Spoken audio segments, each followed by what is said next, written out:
Eu e você estamos no melhor mundo possível? Eu sou o Ezequiel Gomes, você está no canal Vem Senhor Jesus e hoje eu quero conduzir vocês a pensar a respeito de algumas questões muito complicadas e muito interessantes. Obviamente a tarefa diante de mim é muito difícil, então muito provavelmente eu não vou conseguir abarcar a complexidade da questão, mas eu vou tentar ilustrar assim, uma discussão filosófica da mais alta ordem e da mais alta relevância. Eu me deparei com o estudo desse tema quando estudando sobre calvinismo, arminianismo, molinismo, no que tange a discussões a respeito da experiência e da doutrina da salvação, beleza? E quando a gente começa a estudar esse tema e a gente começa a alargar as questões que tem que ver com esse tema, a gente tem que falar sobre a doutrina do pecado, a gente tem que falar sobre aquilo que acontecia na eternidade antes que o mundo viesse à existência, e aquilo que virá depois que todo mundo morrer aqui na face da Terra e tal, e como é que vai ser a eternidade futura, tudo bem? No meio disso tudo também você tem a doutrina da providência, de como que Deus cuida das coisas, enquanto a gente está nesse período entre as duas eternidades, a eternidade antes da criação e a eternidade depois da morte, tudo bem? E mais ou menos esse é o conjunto de questões ao qual a gente tem que fazer referência quando a gente pensa a respeito do mundo. E além disso, além dessas questões teológicas, filosóficas mais abstratas, o mundo também ele existe como uma estrutura básica e fundamental da realidade que envolve um planeta num sistema solar, num universo, numa galáxia, num universo, talvez num multiverso, tudo bem? Então, além de questões metafísicas, vamos dizer assim, a gente ainda tem todo o contexto da realidade física das coisas. Então, falar do mundo é falar de algo muito grande e muito complexo, que está inserido em algo muito grande e muito complexo, tudo bem? Claro que tudo depende um pouco da perspectiva. Então, por exemplo, nós seres humanos adquirimos atualmente uma certa noção da escala das coisas no universo. E dependendo do telescópio que você usar, na região do universo que você vê, e do tamanho da resolução da imagem que você adquirir, como que você pode diminuir ou aumentar essa imagem numa escala, você consegue perceber uma coisa profundamente interessante. Se você fotografar uma galáxia de muito longe, ela pode parecer uma coisa pequena. Isso é profundamente interessante. E então, desta maneira, a gente vê assim, a galáxia tipo desse tamanhinho assim. Ao mesmo tempo, a gente vive em um planeta dentro de um sistema solar e tal, aquela coisa como um todo, e se você pegar lá um grãozinho de areia e tal, e você pegar um microscópio e começar a querer enxergar o menor pedacinho do grão de areia, você vai entrar no universo atômico ou subatômico e tal, e você nem vai conseguir chegar a de fato identificar o que é a menor coisa que existe, né? Seria a partícula subatômica, um quark ou algo do tipo. Enfim, não se sabe.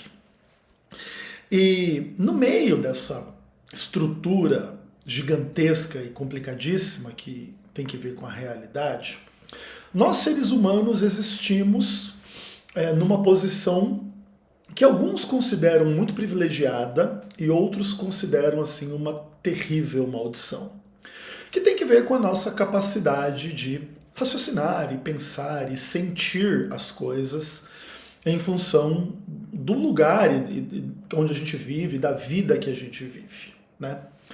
Então a gente pensar assim a respeito do mundo em ampla medida se reduz a gente pensar a respeito do nosso mundo, da nossa vida. E é muito interessante intuir a realidade de que as pessoas vivem em mundos diferentes, mesmo partilhando o mesmo espaço. Então vamos pensar em um prédio de apartamentos, onde em um apartamento existe uma família funcional e feliz. Em um outro apartamento deste mesmo prédio existe uma família desfuncional e infeliz. Os membros da família funcional e feliz podem ver o mundo de uma determinada forma. Os membros de uma família desfuncional e infeliz provavelmente podem ver o mundo de uma outra forma. O que não quer dizer que as coisas são simples, tá? Uma pessoa que vem de uma família funcional e feliz pode se revelar no futuro uma psicopata maluca, cabulosa, e uma pessoa que vem de uma família disfuncional e infeliz pode superar limites e questões e se tornar uma pessoa importante para a humanidade, decente e bem resolvida e tudo mais ou menos ok. Então a gente está lidando com dilemas extremamente complicados no final das contas, com seres humanos diferentes, que têm percepções diferentes a respeito da realidade.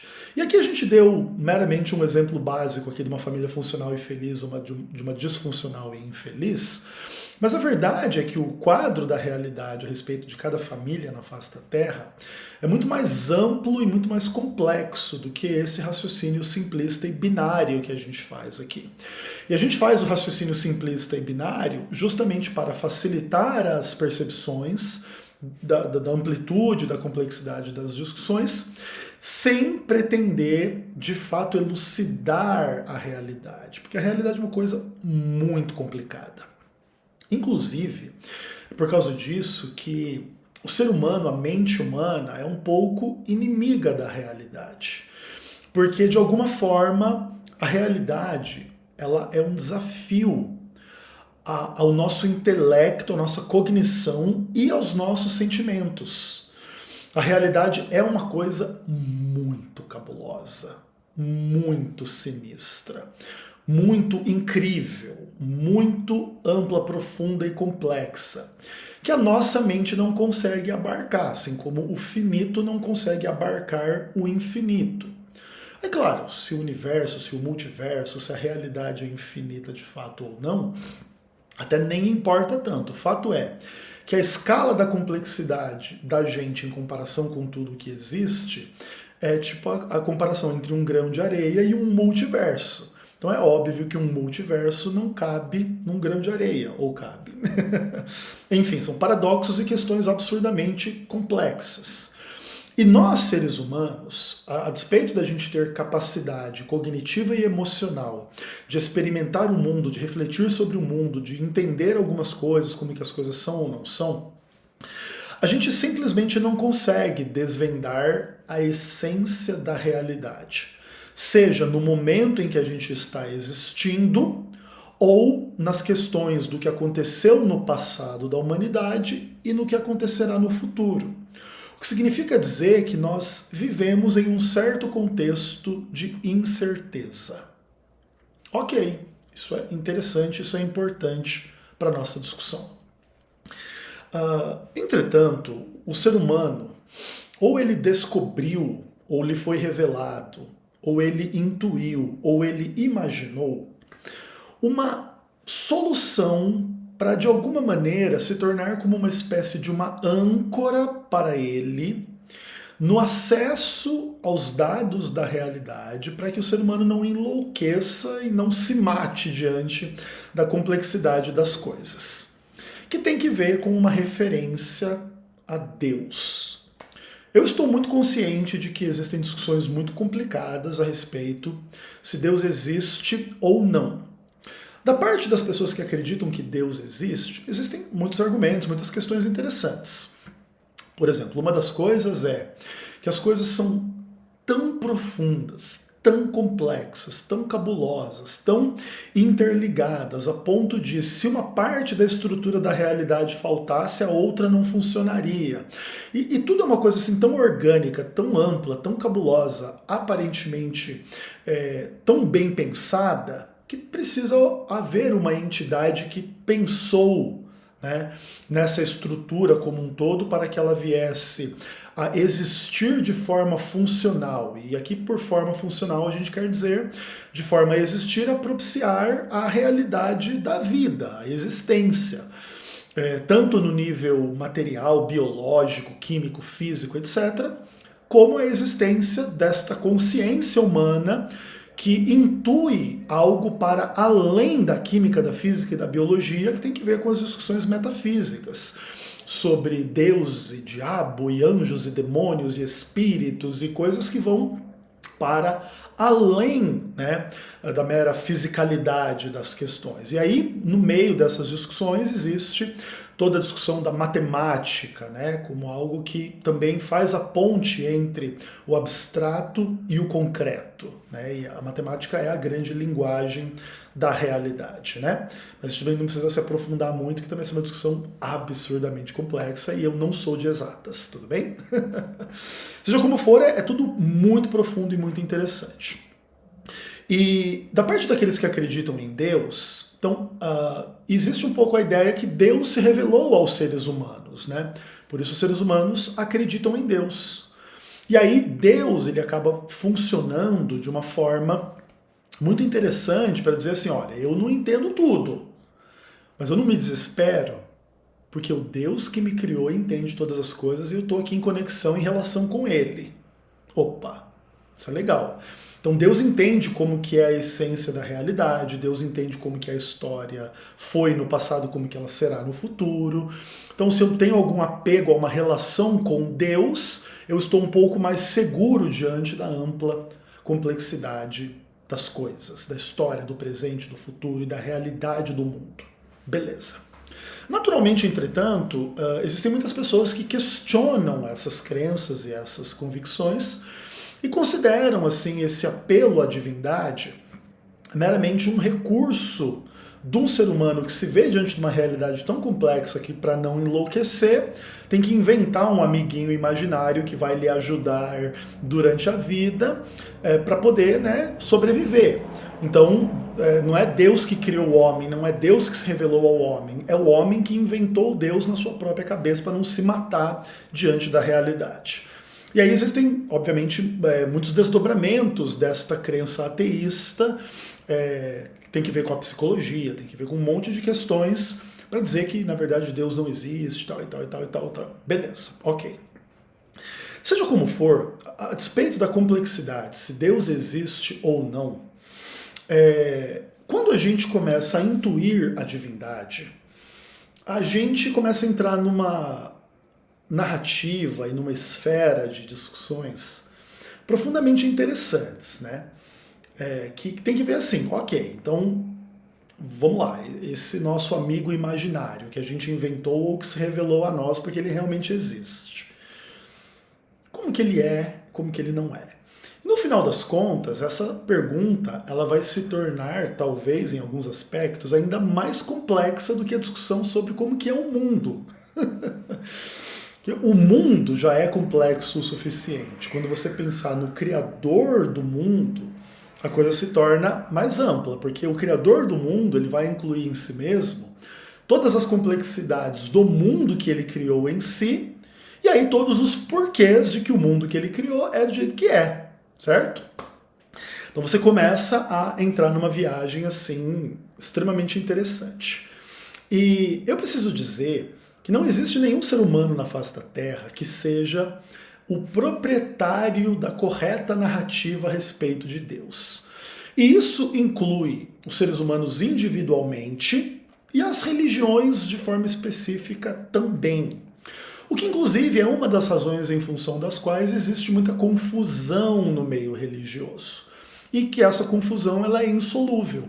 Porque no final das contas ela representa diferença de percepção e de opinião entre as pessoas a respeito de todas as coisas. Aí um é budista, aí outro é taoísta, aí outro é cristão, aí outro é muçulmano, aí outro é do candomblé, aí outro é ateu, aí outro é não sei das quantas, e etc. E por que que existe essa diferença de religiões? Porque existe a diferença de percepção entre as pessoas. E uns pensam de uma forma, outros pensam de outra, e conforme as pessoas vão identificando que elas discordam de algumas pessoas e alguns grupos mais, e elas concordam com algumas pessoas e alguns grupos mais, aí as pessoas vão meio que se adaptando e se reunindo em grupos que vão formar essas tradições religiosas. Mas ninguém pode dizer que tem a narrativa absolutamente exata e correta a respeito de Deus. Que para assim ser, a pessoa ou a referida tradição teria que revelar todos os mistérios, se Deus existe ou não e como que Deus é ou não. Então, quando a gente entra nesse tipo de seara, a gente tem que ter muita humildade para entender que as nossas percepções elas podem ser mais ou menos profundas, mais ou menos bem embasadas, mais ou menos verdadeiras, mas no final das contas, elas representam um corte individual de uma pessoa ou de uma tradição, que não necessariamente é verdade, mas que precisa dialogar com todas as demais pessoas e com todas as demais tradições, tanto quanto as pessoas e as tradições estiverem dispostas a dialogar, para construir um entendimento comum ou para criticar o entendimento umas das outras. Beleza, legal. Na minha experiência particular, quando eu comecei a me aprofundar na discussão soteriológica, então eu comecei a me aprofundar na doutrina do pecado, então eu comecei a me aprofundar na doutrina da predestinação, então eu comecei a me aprofundar na doutrina da providência, e daquilo que veio antes da criação do mundo e daquilo que virá depois que este presente estado de coisas vier a se desmanchar num cataclisma, na morte e algo do tipo, que implique que vai haver a necessidade de uma recriação, ou de uma ressurreição e tal, para haver tipo um juízo final, uma elucidação de todas as coisas, e uma eternidade onde, de fato, as coisas serão do jeito que deveriam ser desde o princípio. Isso, inclusive, está um pouco presente naquilo que Jesus ensina em Mateus capítulo 25, né? Que lá no juízo final, Deus vai colocar diante de si algumas pessoas à sua esquerda, outras pessoas à sua direita, e você desejaria estar no grupo à direita de Deus, não à sua esquerda. E essas pessoas que estão à direita de Deus, eles vão receber um mundo, que Jesus chama de um reino, que está supostamente preparado desde a fundação do mundo. Então é como se aquele projeto original do que deveria ser o mundo viesse então agora a se tornar realidade. O que inclusive já ajuda a gente a responder um pouco a nossa pergunta sobre se eu e você estamos no melhor mundo possível ou não. E aparentemente a resposta é não. Porque houve um mundo melhor no passado, haverá um mundo melhor no presente, e nós estamos presos nesse período de tempo, depois que o mundo perfeito deixou de existir e antes que o mundo perfeito venha a existir. E aí nós estamos aqui neste mundo tenebroso, cabuloso, complicado e tudo mais. Ok, beleza. Essa é a resposta intuitiva e com a qual concordam 99,999% da humanidade. Se você perguntar para qualquer pessoa, você e eu vivemos no melhor mundo possível? Todo mundo vai responder, claro que não, Ezequiel. Só que aqui começa uma viagem muito interessante. Por que o mundo não é o melhor mundo possível? Por que esse mundo em que a gente vive não é o melhor mundo possível? E ainda que a gente tente fazer referência às sensibilidades e às questões das outras pessoas, a grande verdade é que a gente tem a sensação de que o nosso mundo não é o melhor mundo possível porque o mundo não corresponde à nossa vontade. Esta é a maior razão em função da qual a gente tem essa intuição que a gente vive num mundo que está muito longe de ser o melhor mundo possível. Porque o melhor mundo possível seria um mundo onde as coisas seriam mais concordantes com a minha vontade. Onde eu pudesse ser e ter qualquer coisa que eu gostaria de ser ou ter. Beleza. Claro que a gente pode pensar assim, não, o mundo não é o melhor do que o existe, porque outras pessoas que não eu sofrem e têm problemas e dificuldades. Como se nós estivéssemos muito preocupados com os problemas, dificuldades e etc. das outras pessoas. Mas, em geral, esse instinto altruísta, ou essa disposição altruísta, essa coisa de se preocupar com os outros, ela é bem menos forte do que a gente tem com a gente mesmo, né? E com as pessoas mais próximas da gente. Inclusive, esse aspecto é interessante. Se eu e as pessoas próximas a mim estiverem bem, a sensação que eu tenho é que o mundo está bem. Se eu estiver bem, mas as pessoas ao meu redor não estiverem bem, aí eu tenho a sensação que, mais ou menos, tá tudo bem, mas não tanto, né? Agora, se eu e todo mundo ao meu redor não estiver bem, aí o mundo não está bem. Ok. Essas percepções, elas variam de tempos em tempos, de locais para locais, que é uma coisa muito interessante também, inclusive. Por exemplo, vamos pegar dois quadros diferentes. Uma pessoa que mora numa cidade muito poluída e uma pessoa que mora numa área rural muito preservada, assim, muito natural mesmo, assim. Não vamos definir que isso é totalmente saudável, a pessoa que vive num contexto totalmente natural, porque não necessariamente. Pode ter um leão lá na florestinha bem preservada que a pessoa vive, da qual a pessoa tenha que fugir. Então, tipo assim, tem problemas lá no mundo natural também. Mas quem vive num lugar muito poluído e tal, uma cidade grande, não tem leão nenhum, mas você também tem esgoto a céu aberto. Mas você tem outros problemas. Então o fato é o seguinte.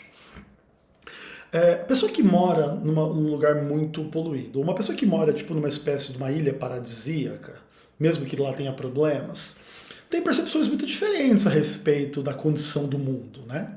Não é interessante isso? A pessoa que mora em meio a um lugar muito poluído, ela pode chegar à conclusão de que assim, cara, o mundo está podre, estragado, zoado, e você mora ali naquele esgoto que é o mundo. A outra pessoa que está vivendo do outro lado do mundo, no mesmo período de tempo que você, está ali numa ilha paradisíaca com um rio de água doce, cristalina e potável, que tem frutas e uns animaizinhos, e come, não come e tal, e tem uma vida absolutamente natural, vamos dizer assim. E é interessante que, ainda que pessoas desse tipo sejam minorias no nosso mundo, é provável que existam algumas pessoas em algumas regiões do mundo que ainda tenham vidas bem desse tipo. Ainda que não, obviamente, o paraíso, né? Enfim, essas questões são um pouco complexas, assim, mas com certeza existem pessoas que têm uma quantidade de recursos e coisas e tal, e circunstâncias na sua vida, que vivem uma vida muito boa em um lugar muito bom. E existem pessoas que têm poucos recursos, mas vivem uma vida muito ruim num lugar muito ruim. Uma favela, um negócio cabuloso, assim. Ok. E a gente tem que simplificar o quadro, porque nós estamos falando de bilhões e bilhões de pessoas no mundo. Hoje nós temos perto aí de 8 bilhões de seres humanos na face da Terra. E cada um vai ter uma percepção a respeito do mundo. Claro, dependendo do lugar, do momento, das coisas em que todo mundo estiver vivendo, as percepções coletivas podem ser um pouco mais parecidas em lugares mais populosos, menos populosos, mais poluídos, menos poluídos, etc, etc, etc.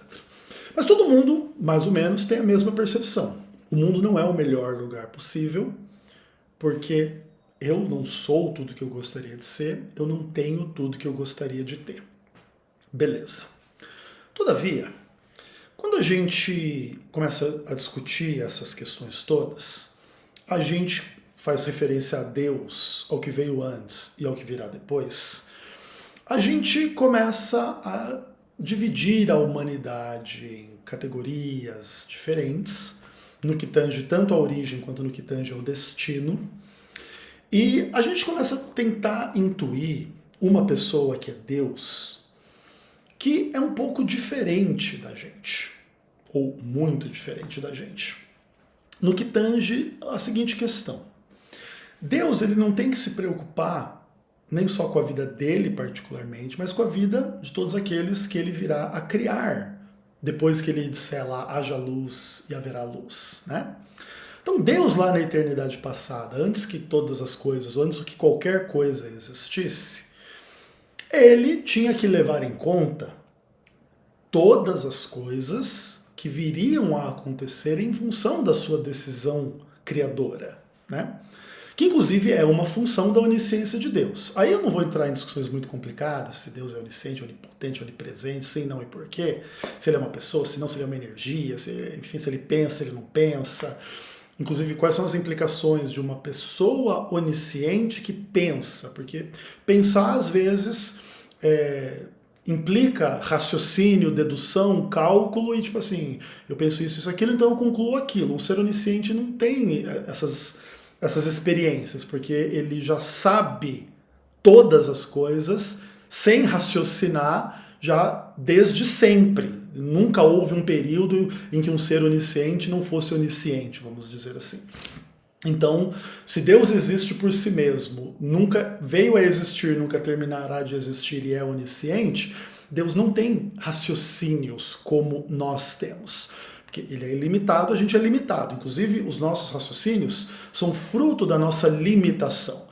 Então a gente aprende com o tempo, a gente calcula, a gente intui, a gente vai tentando entender as coisas, e aí a gente vai fazendo sínteses em relação às coisas, vamos criando as nossas percepções, as nossas opiniões a respeito das coisas com o passar do tempo. A gente vai tendo experiências boas, vai concluindo que as coisas são boas, vai tendo experiências ruins, concluímos que as coisas são ruins. E à medida que a gente cresce, amadurece e aprende a lidar um pouco com essas coisas, a gente começa a amadurecer nos nossos pensamentos, a nos tornarmos pessoas mais autônomas do ponto de vista racional, não tão infantis, guiadas pelas percepções do pai e da mãe, e a gente vai se desenvolvendo como pessoas e tal, e tal, e tal, e tal. Deus, em tese, nunca passou por nenhum processo semelhante a esse. Onisciente desde sempre, desde a eternidade. Então, não teve um momento que Deus calculou um negócio e disse, olha, então quer dizer que 1 mais 1 é 2. Não, ele sempre soube. Não só que 1 mais 1 é 2, mas toda e qualquer conta de toda e qualquer equação, de toda e qualquer hipótese, de toda e qualquer questão. E quando Deus existe lá na eternidade passada, e ele decide criar, essa decisão de criar, ela não acontece no sentido de uma pessoa que muda de opinião, que faz um cálculo e aí em função disso toma uma decisão e aí agora tem, tá, mas se eu fizer isso vai acontecer aquilo, senão aquilo outro, blá blá blá. Como quem pensa nessas alternativas, porque no final das contas, sendo onisciente, essas alternativas elas já estão presentes na mente de Deus, no coração de Deus, não só como hipóteses, mas como que de fato acontecerá, se ele de fato fizer as coisas de uma forma X ou de uma forma Y, que tem que ver com toda a noção da liberdade de Deus ao criar. E essa é uma discussão absolutamente complexa, porque no final das contas ela conduz à discussão se o nosso mundo é o melhor possível ou não. E você sabe que existe lá 0,0000001% da humanidade que chegou à conclusão que o nosso mundo é o melhor mundo possível. E é por causa disso que eu estou fazendo esse vídeo. Estudando a respeito desses temas, eu cheguei a entrar em contato com uma escola filosófica, teológica, de pessoas dentro do molinismo e etc e tal, que acreditam que o nosso mundo é o melhor mundo possível. E é muito interessante ver um pouco das discussões entre essas pessoas que acreditam nisso e a maioria dos demais seres humanos. Vocês são tudo louco. Como é que um mundo cheio de maldade, cheio de problema, cheio de coisas ruins pode ser o melhor mundo possível? E a argumentação que se usa para dizer isso, que esse é o nosso mundo, é o melhor mundo possível, tem que ver com essa história de Deus antes de criar o mundo e com o que vai acontecer depois. Tá? Então, o raciocínio é mais ou menos o seguinte. Deus, na eternidade passada, ele sabia que as coisas seriam o que são e tudo o que elas poderiam ser se elas não fossem o que são. Porque isso é uma função da onisciência divina. Tudo bem? Beleza. Então, por exemplo, se Deus criasse Adão e Eva num jardim sem a árvore do conhecimento do bem e do mal.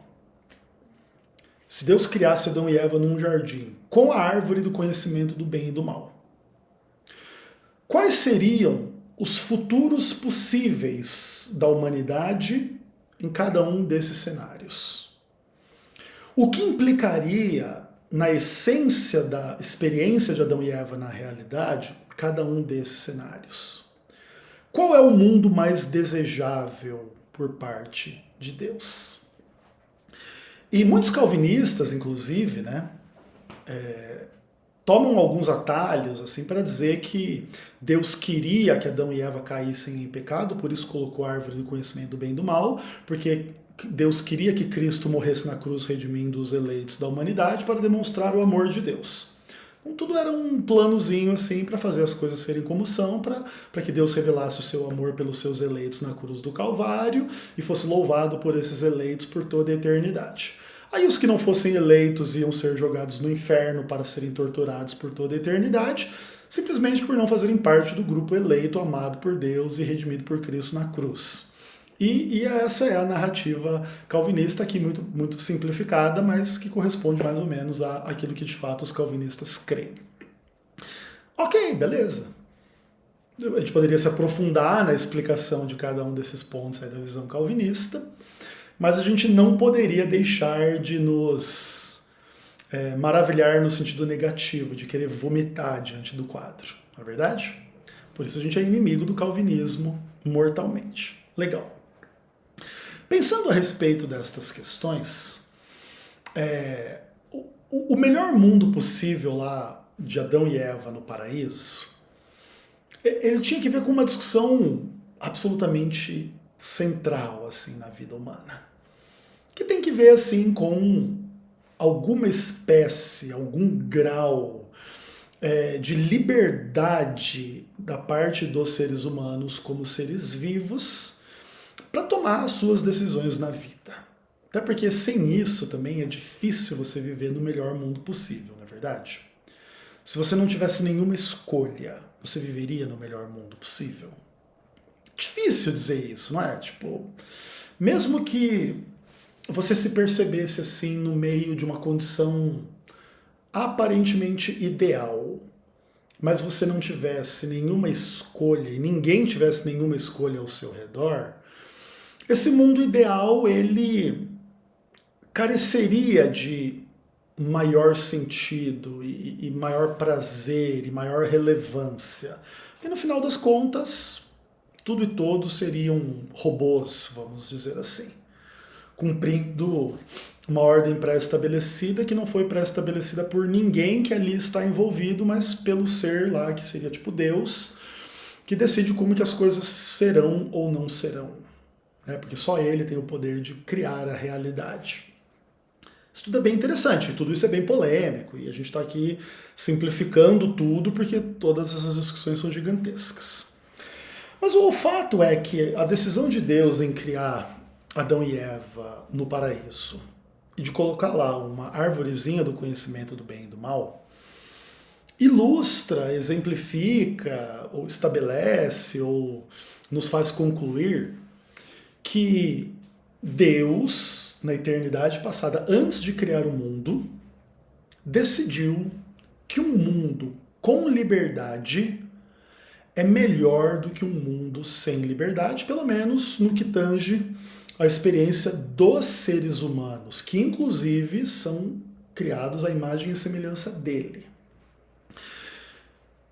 E aí isso também pode ter por implicação que Deus é um ser livre, que pode fazer as coisas desta ou daquela forma. Interessante.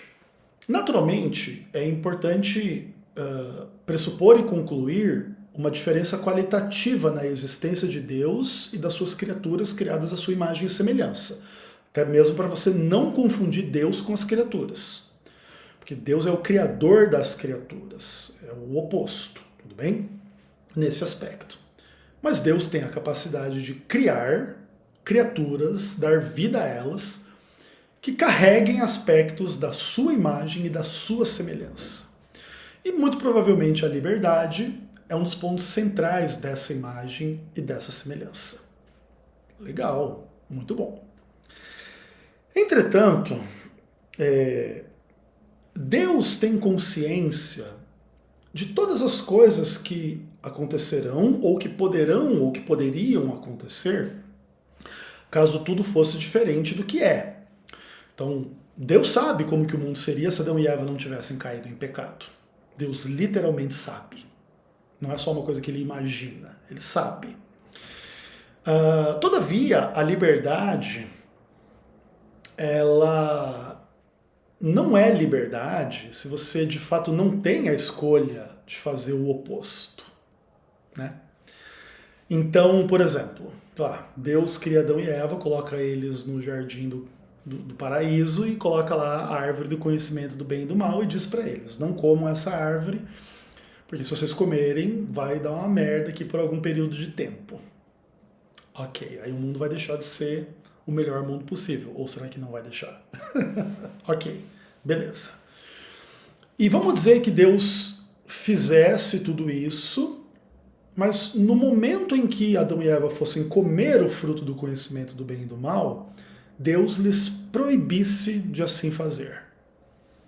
Ah não, gente, eu estava brincando quando eu disse que vocês não deveriam comer, o que implicaria dizer que vocês podem comer, né? Não, eu disse para vocês não comerem, mas vocês não podem comer. Então por que disse que não podia comer se eu não podia mesmo? Então, isso é uma questão bem interessante, inclusive, né? Quando Deus diz para eles que eles não podem comer, o que ele está querendo dizer é, vocês não devem comer isso aqui, né? Vocês, caso comam isso aqui, vocês vão morrer, tá? Independentemente da ausência de comparação que Adão e Eva pudessem ter em relação a qualquer tipo de ser que morre, né? Essa é uma discussão interessante, se antes da queda havia morte ou não no mundo. E muitas pessoas ateus, obviamente, acreditam que havia morte na face da Terra muito antes de haver seres humanos, né? Os dinossauros viviam aqui 50 milhões de anos atrás, não tinha nenhum ser humano lá, e caiu um meteoro e matou todos os dinossauros. Então tudo isso já indica que na mentalidade destas pessoas, a morte vem antes da existência dos seres humanos. Os cristãos que fazem uma leitura bíblica da realidade não podem concordar com isso no aspecto de que no sexto dia da criação já tem ser humano lá, e em função da escolha do ser humano ao qual foi concedida a terra, é que se faz o pecado, então em função disso entra a morte, e aí toda a natureza e toda a realidade é contaminada pela morte, pelo pecado do ser humano. Mas o fato é, na leitura cristã, Deus diz para eles não comerem o fruto do conhecimento do bem e do mal, como não quem proíbe eles de comerem, mas para que avisa, para que não comam, para que não passem por todas as consequências de comer aquele negócio ali, que são resumidas lá em Gênesis capítulo 2 pelo termo morte. Certamente morrerás.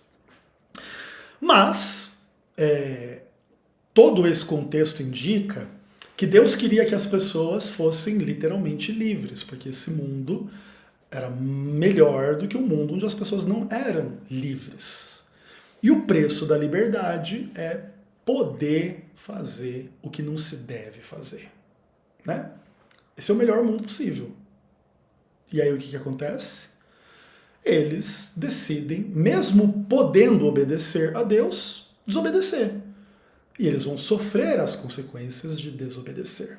E aí eles comem o fruto do conhecimento do bem e do mal, e o mundo imediatamente se transforma.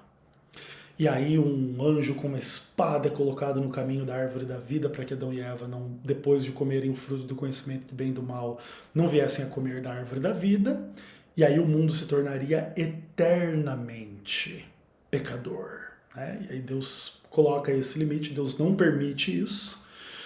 E agora Deus dá um período de tempo onde a liberdade dos seres humanos vai ser exercida, não na direção do que deveria ser, mas da escolha contrária. E agora o mundo será o que o mundo não deveria ser. Mas será que ele deixa de ser o melhor mundo possível? Algumas pessoas concluem que não. Por quê? Porque no final das contas, vai haver uma questão bem interessante nisso tudo. Quando Deus fala que as pessoas vão morrer se elas pecarem, Deus coloca um limite na experiência do mal. Por mais que enquanto a gente está preso nessa esfera, nesse momento da história, a gente tem a sensação de que isso é tudo o que existe, esse mundo podre, apodrecido, zoado em que a gente vive. O fato é que esse mundo ele só vai existir para nós enquanto a gente existir. E a gente vai existir por no máximo 100 e pouquinhos anos. Um período pequeno de tempo em comparação com, em tese, a quantidade de tempo em função da qual o mundo existe. Inclusive sem entrar em discussões sobre a idade da Terra, mas também, né, pressupondo que podemos discutir isso. Até porque na Bíblia não existe nenhuma indicação de que a Terra é jovem, tá? Isso aí é uma dedução de algumas pessoas que não é necessariamente fruto de um verdadeiro entendimento da palavra de Deus. Então, o mundo pode ser bem antigo, na verdade. Mas a gente não precisa elucidar essa questão aqui. Mas o fato é que tenha o mundo 10 milhões de anos ou 200 anos, eu e você só vamos experimentar ele por um período limitado de tempo. Então, todas as coisas que nos parecem constantes e eternas nesse mundo, o caos, a poluição, o sofrimento, a tristeza, a morte, os desentendimentos, a falta de conformidade da realidade com aquilo que a gente gostaria que a realidade fosse, tudo isso existe, mas existe por um período limitado de tempo. E aí o que acontece? Dentro da perspectiva dessas pessoas que creem que o nosso mundo é o melhor mundo possível, todas as coisas que acontecem na realidade, elas revelam a essência e o caráter de cada pessoa, não só em questões esporádicas, mas na constância da vida, dos limites da vida que cada um tem. Então, o que acontece? Por mais que seja ruim conviver com o mal e as coisas ruins com as quais a gente convive, no final das contas, é muito bom que cada um possa ser aquilo que é. E quando a gente é aquilo que a gente gente tem diante de nós as escolhas da nossa vida na direção X ou na direção Y. Claro, um dos problemas do mundo é que tanto a gente escolhe coisas que não deveria, quanto as outras pessoas escolhem coisas que não deveriam. E às vezes, algumas dessas coisas dão um pouco de treta entre algumas pessoas, né? Por exemplo, se você perguntar para algumas pessoas assim se o nosso mundo é o melhor mundo possível, a pessoa vai dizer, claro que não. Por quê? Porque os animais sofrem. E a gente come os animais, e você tem milhões de pessoas matando frango e galinha, e carne, e boi, e sei lá o que, e pau, então o mundo não é bom por causa disso. E aí as pessoas ficam inclusive bravas com quem come carne, né? Tem umas tretas assim, vegana, não sei o que, é bem interessante assim, essas discussões. Mas e aí, o mundo seria melhor se fosse proibido comer carne e se os animais não morressem? Até porque também são outras questões, né? Ou, por exemplo, se os animais não morressem, a vida humana seria melhor ou pior? Não só no que tange ao ser humano ter mais ou menos coisas a comer, mas em que espaço morariam os animais que não morrem? Nos espaços em que hoje os seres humanos moram? E aí onde tem um prédio, então teria na verdade nenhum prédio, nenhuma pessoa e um monte de boi pastando. E aí a gente enche o mundo de boi, enche o mundo de porco, enche o mundo de galinha, enche o mundo de todos os animais possível e a gente sai deles. Esse é o melhor mundo possível.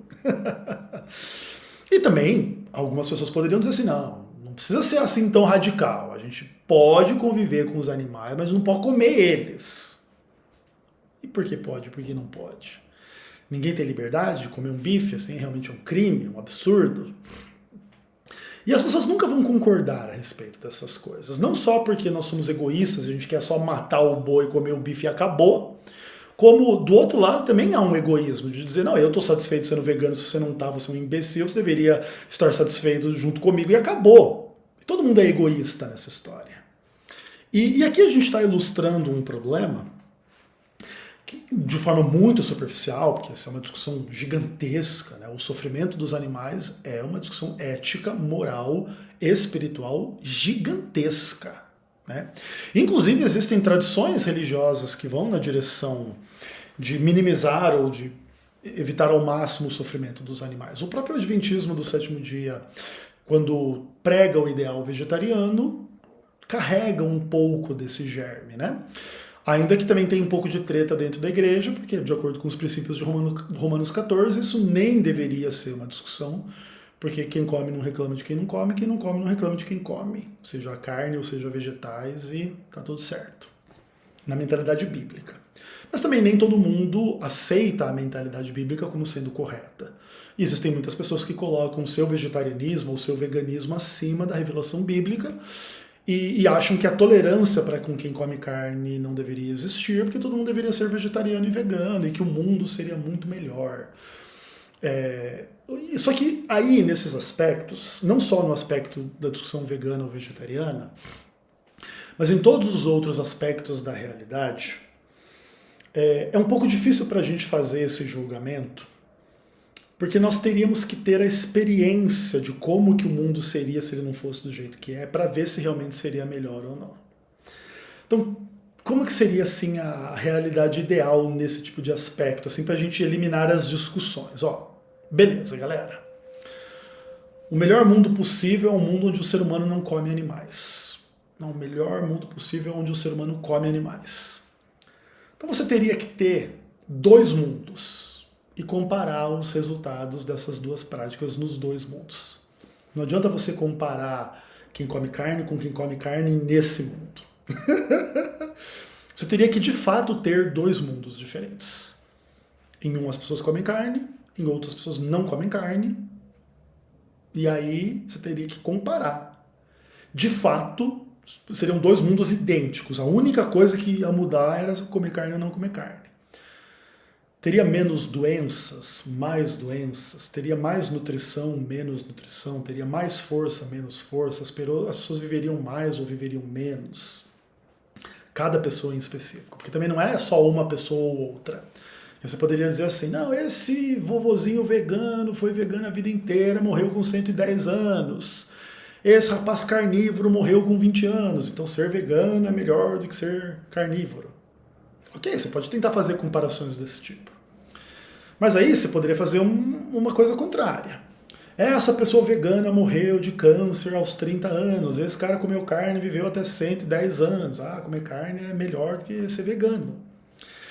E não adianta a gente querer se apegar demais a uma visão particular em detrimento das outras visões. O fato é que a gente não tem dois mundos para comparar eles na prática. A gente pode intuir na nossa cabeça, mas na prática a gente não sabe. Em tese, Deus sabe.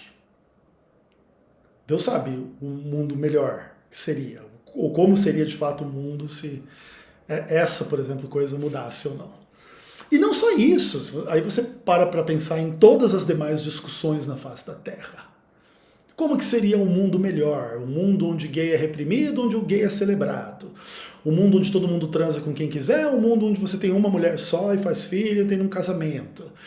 Um mundo onde todo mundo trabalha em prol do bem comum, onde todo mundo trabalha para o seu próprio bem particular da sua família.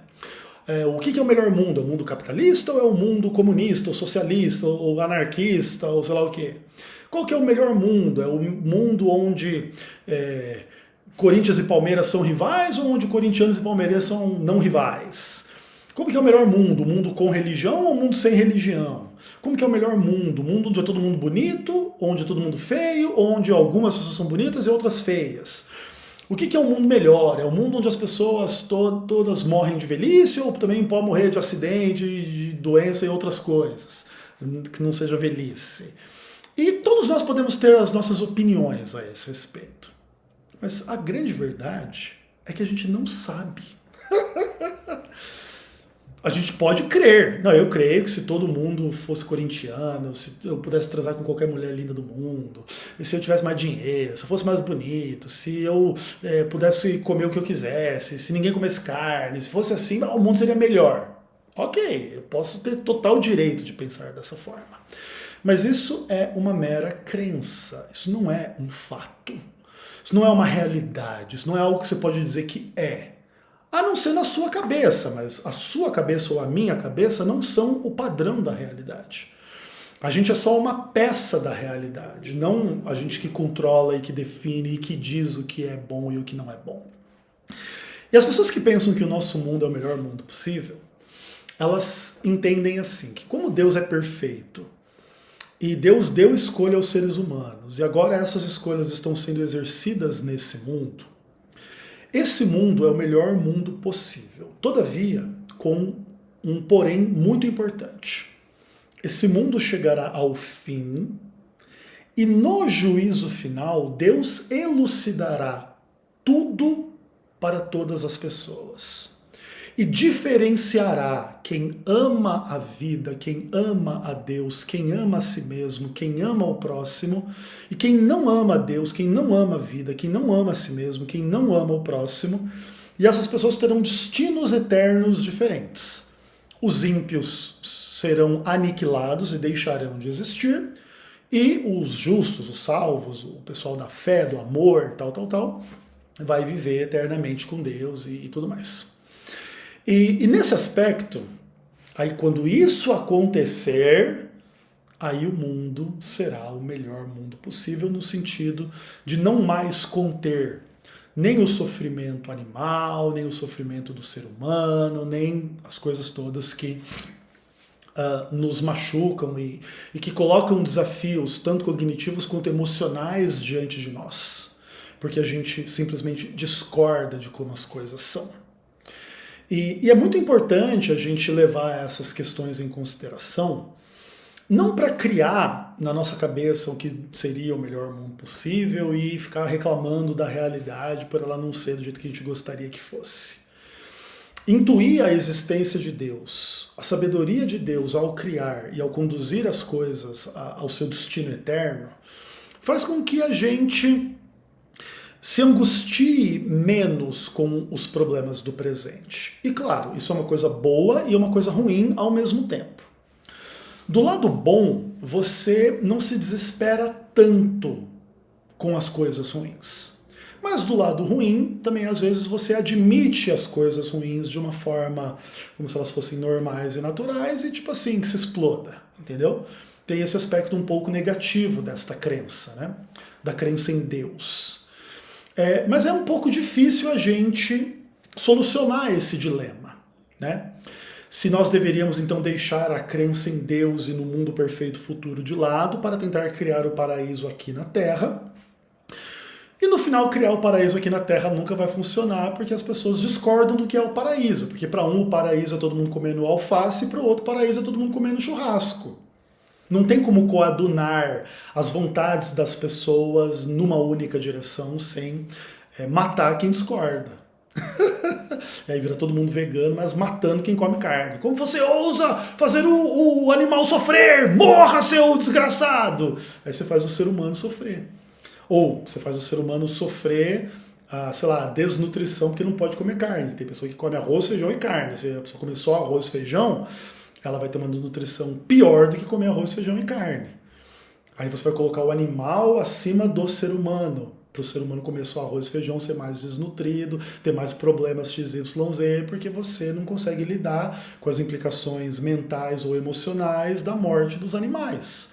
E eu não estou dizendo aqui que a morte dos animais é uma coisa leve, mas o fato é que a realidade é bruta, a realidade é pesada, a realidade é cruel. E não adianta a gente negar a realidade e dizer assim, se a realidade não fosse do jeito que ela é, seria muito melhor. Para se iludir na nossa cabeça que a gente tem a resposta e a solução para estas questões. Porque, na verdade, a gente não tem. O que não quer dizer que a gente não tenha direito à percepção e à opinião e ao ativismo na direção do que a gente acha ideal. Tem direito sim, o vegano, o vegetariano, ou a pessoa que é homossexual, ou a pessoa que é a favor da pauta XYZ, ela tem total direito de defender a sua pauta e ser uma ativista da causa. A questão é que vai ter o mesmo direito aquele que é o ativista e o defensor da causa oposta.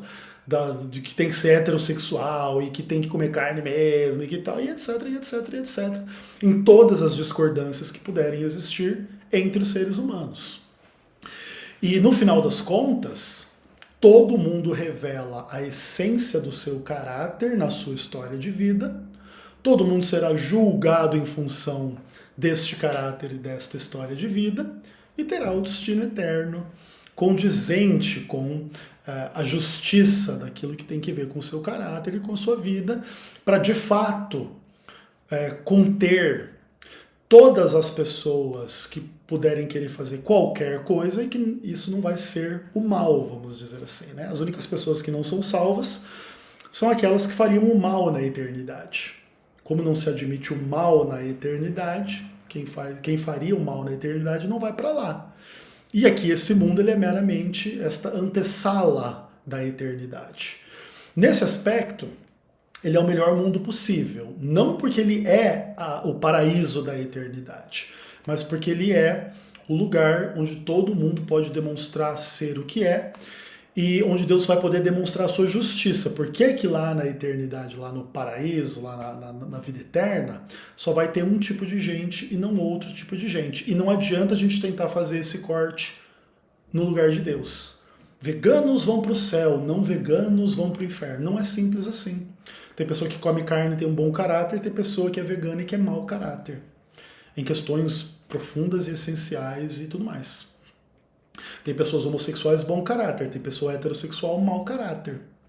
E quem vai para viver eternamente com Deus ou não é uma discussão que obviamente só Deus pode elucidar e que, claro, os ateus também têm o direito de discordar da nossa percepção a esse respeito e achar que isso tudo é balela e viagem. E aí só o tempo dirá quem tem razão ou não. Por isso, inclusive, também, a gente não pode ter a pretensão de elucidar essas questões em absoluto antes que chegue o fim.